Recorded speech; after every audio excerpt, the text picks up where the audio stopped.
Good afternoon. Welcome to Friday's Inside Look by Brooks. Steve Brooks here on a beautiful Florida Friday. I wanted to talk a little bit today about pedestrian injuries and deaths.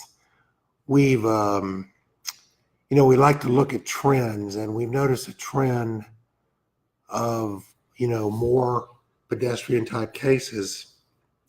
And at first blush, you would think that with all of the increased technology in the newer cars, avoidance technology, that pedestrian cases would be, decreasing instead of ascending.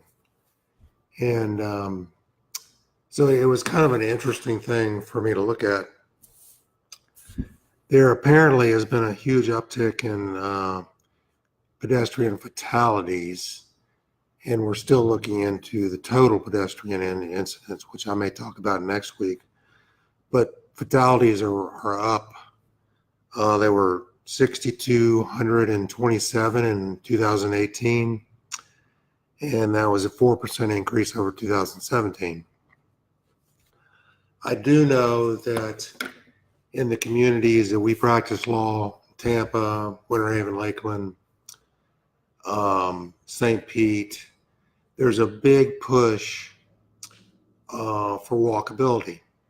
And there even when you're selling property, a house, there's a walkability score assigned to it. So, as a society, as a culture, we are beginning to value the walkability of a piece of property more than we had in the past. So, we're building more trails, we're building roads to accommodate pedestrians, but yet we see this uptick in pedestrian deaths.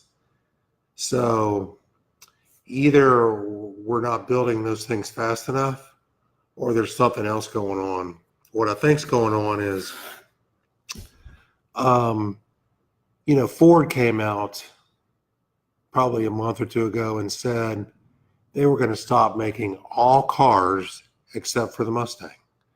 So every car that Ford makes is going to be an SUV or a truck, except for the Ford Mustang. So the sedans are just not prized by Americans anymore. Everybody's buying SUVs or trucks.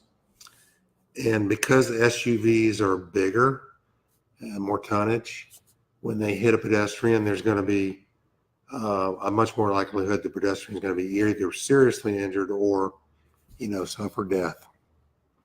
So that's one factor.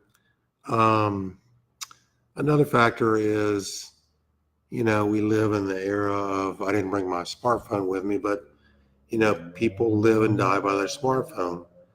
Most people today are disconnected from hardline phones at their house. So they use smartphones not only for phones, but texting, email, internet searching. Virtually everything you can do on a computer, you can now do on a smartphone. And when you have people driving big, heavy SUVs, being distracted by their smartphone, again, a pedestrian is going to be the one who suffers when there's a collision between a car or SUV and a pedestrian. So I think the surge of SUVs, the distractions created by the smartphone, and of course other distractions that we've always had, eating, putting on your makeup, doing things that you should not be doing in the car. But those things have always happened.